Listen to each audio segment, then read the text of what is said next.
Hello everyone, this is Deepak Tiwari और इसमें हम देखने वाले हैं भारत का नागरिक सम्मान। भारत का नागरिक सम्मान जो है जनरली 4 है। 1 नंबर पे है भारत रत्न, 2 नंबर पे है पद्म विभूषण, 3 नंबर पे है पद्म भूषण और 4th नंबर पे आता है पद्मश्री। ये इनका क्रम ध्यान रखना, इस क्रम को लेकर बहुत बार सवाल बनता है। इनकी जो शुरुआत हुई थी ये हुई थी 1954 से। कितने से? 1954 से। और सुविधाओं में अलग अलग सुविधाएँ मिलती हैं, लेकिन अगर जब ये पुरस्कार दिया जाता है उस समय कोई भी धनराशि नहीं दी जाती है, कोई भी पैसा नहीं मिलता है इसके साथ में, ये बात आप ध्यान रखना।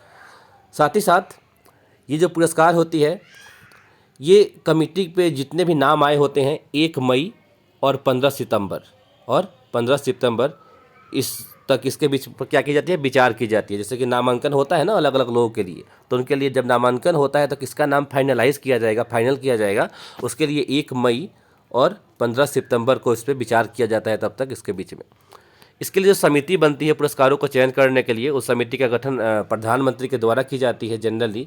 लेकिन ज़्यादातर जो पुरस्कार होते हैं उनका जो बोल सकते हैं कि अध्यक्षता उपराष्ट्रपति के द्वारा ही की जाती है। जो उपराष्ट्रपति होते हैं वही ज़्यादातर अध्यक्षता करते हैं। ये जो भारत रत्न है 1 साल में मैक्सिमम 3 लोगों को दिया जा सकता है, 1 साल में मैक्सिमम 3 लोगों को। और ये पद्म विभूषण, पद्म भूषण और पद्मश्री इन सब को मिला दिया जाए तो 1 साल में मैक्सिमम कितने लोग हो सकते हैं? वो हो सकते हैं 120। 1 साल में 120 लोग हो सकते हैं ज़्यादा से ज़्यादा। बस इसमें 2 चीज़ों को छोड़ा गया है, मरणोपरांत और विदेशियों को छोड़ के मैक्सिमम लोग की संख्या कितनी होगी? 120 होगी।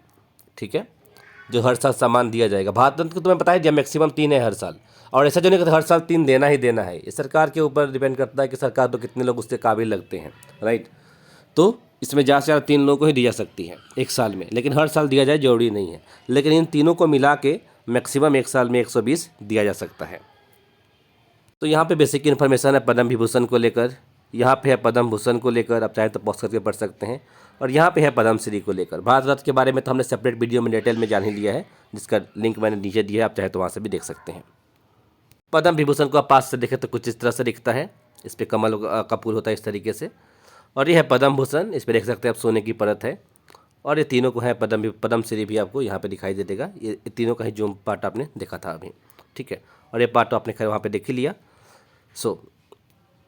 ये एक मैंने कट लिया है, ये मैंने ऑफिशियल जो वेबसाइट है MP गवर्नमेंट का, मध्य प्रदेश सरकार का, वहाँ से मैंने लिया है इसे। तो इसमें भी यही बताया गया कि 1954 में शुरू किया गया। हाँ, 1978 और 1979 में पुरस्कार नहीं दिया गया था, भारत रत्न में नहीं दिया गया था इस समय, क्योंकि इस समय जो सरकार थी जनता पार्टी की थी और वो इसके खिलाफ थे। जैसे मोरारजी देसाई उस समय प्रधानमंत्री थे, और 1993 से 97 तक भी इसको लेकर इशू हुआ था। उस समय पुरस्कार नहीं दिया जा पाया था किसी को, ठीक है।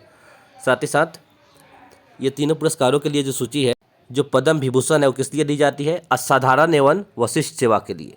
पद्म भूषण किस लिए जाता है? उच्च कोटि की विशिष्ट सेवा के लिए। और पद्मश्री दिया जाता है विशिष्ट सेवा के लिए, ठीक है। ये तीनों का लगभग एक ही जैसा है। तो ये 3 सूची आप ध्यान रखना कि तीनों किस किस तरह से दी जाती है, क्या क्या सेक्टर में दिया जाता है, ये सब चीज़ आप यहाँ पे देख ही सकते हैं। ये सब सेक्टर्स हैं यहाँ पे, हालांकि मैंने बता ही दिया था अभी। साथ ही साथ चयन प्रक्रिया के बारे में भी कोई चीज़ें यहाँ पे स्पेशल नहीं है। हाँ, जो गवर्नमेंट जॉब में लोग होते हैं उनको जनरली नहीं मिलता है ये चीज़ें, ठीक है। और 1 साल में मैक्सिमम 120 लोगों को दिया जाएगा, जो कि मरणोपरांत विदेशियों को छोड़ के। ये पार्ट भी आपने देख ही लिया और समझ ही लिया, राइट। तो अब इसमें कुछ खास इंपॉर्टेंट नहीं बच जाता है, सारी चीज़ें हमने देख लिया और समझ लिया। So I am going to finish my video here, till there, bye bye and जय हिंद।